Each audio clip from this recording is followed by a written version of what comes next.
Olá, vamos hoje com a análise completa do relatório gerencial do Kinea Rendimentos Imobiliários, o KNCR11. Para quem não sabe ou para relembrar, ele é um dos maiores fundos de CRIs, ou seja, de certificados de recebíveis imobiliários aqui do nosso mercado.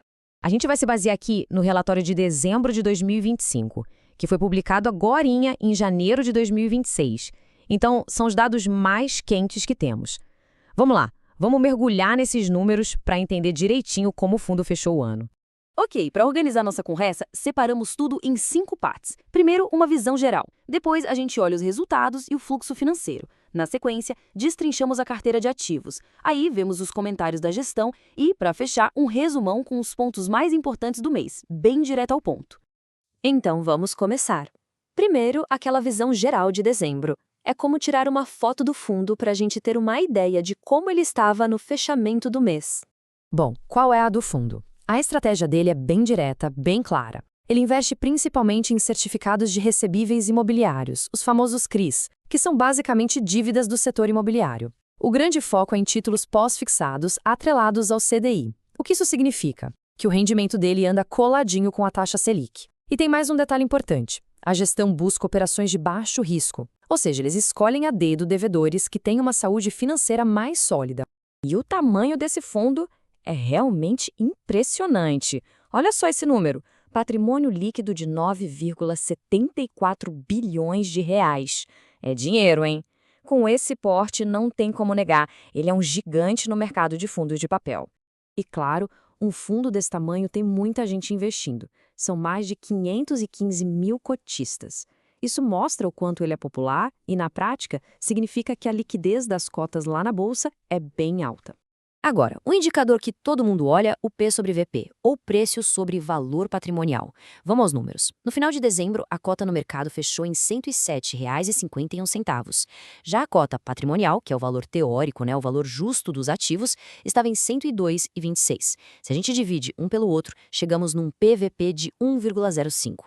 Traduzindo, o mercado estava pagando 5% a mais um ágio de 5% pela cota do fundo.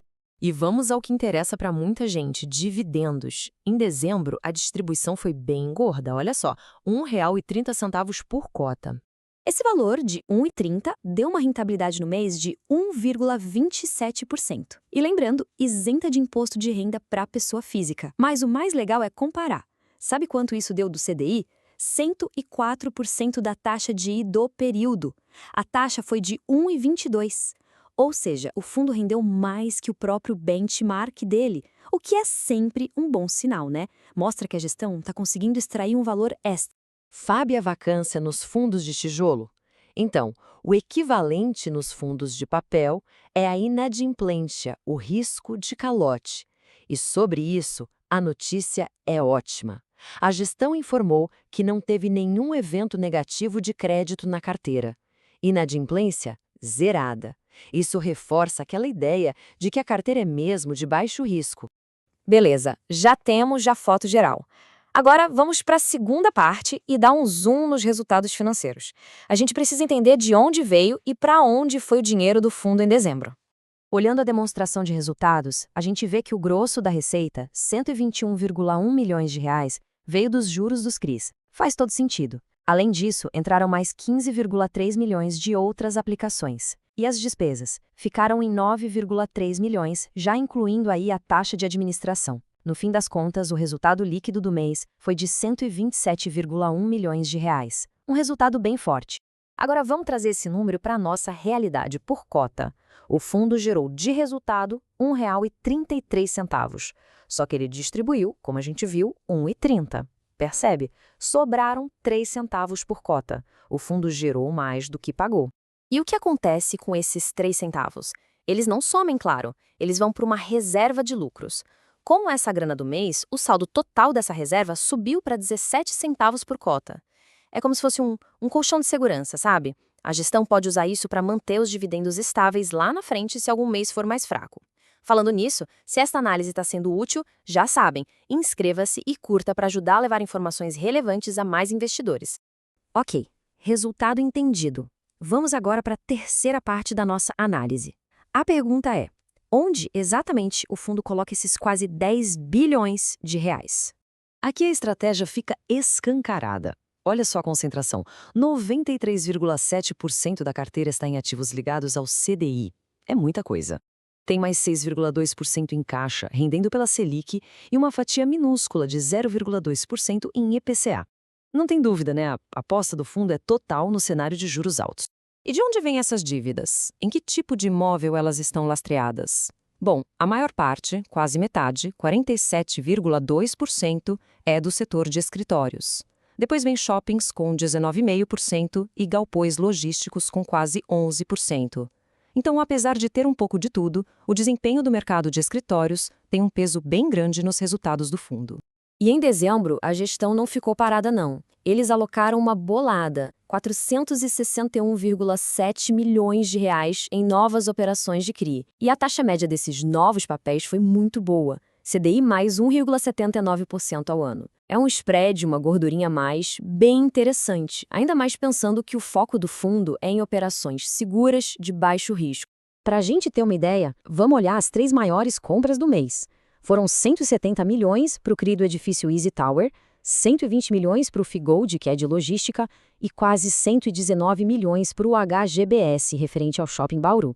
E um detalhe curioso, todas essas 3 grandes operações foram fechadas na mesmíssima taxa, CDI mais 1,75. E se a gente olhar a carteira toda, quem são os maiores devedores? Em primeiro lugar, JHSF Malls, com 3,4% do patrimônio. Depois, Brookfield, com 3,2% e o Extrema Business Park, com 3,1%. O ponto-chave aqui é o seguinte, mesmo sendo os maiores, a concentração é baixa. O maior devedor não chega nem a 4% do fundo. Isso é ótimo, mostra que o risco de crédito é bem diluído.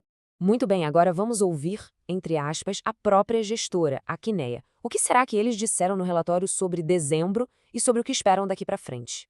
No relatório, a gestão comenta que a decisão do Copom de manter a Selic 15% ao ano foi positiva para o fundo. E faz todo sentido, né?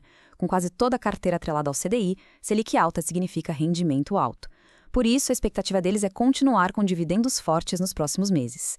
Mas eles também não toquem, dizendo que o mercado já está de olho num possível começo de queda de juros em 2026. E aqui, aquele nosso lembrete de sempre. A gente traz os dados e os fatos para ajudar nos estudos. Isso aqui não é uma recomendação de compra ou venda, combinado? Bom, para a gente amarrar tudo, vamos para o nosso resumo final. Juntar os pontos mais relevantes que vimos sobre o desempenho do fundo em dezembro. Do lado positivo, o que se destacou? Primeiro, a distribuição de dividendos, né? 1,30 por cota, batendo o CDI, foi excelente. Segundo, inadimplência zerada, o que dá uma tranquilidade sobre a qualidade do crédito. E terceiro, a gestão ativa, alocando mais de 460 milhões em novas operações. Agora, os pontos de atenção. A cota está sendo negociada com aquele ágio de 5% sobre o valor patrimonial. E o principal, a concentração gigante no CDI. Isso é bom agora com juro alto, mas é um ponto de atenção enorme se a Selic começar a cair, porque o rendimento vai cair junto.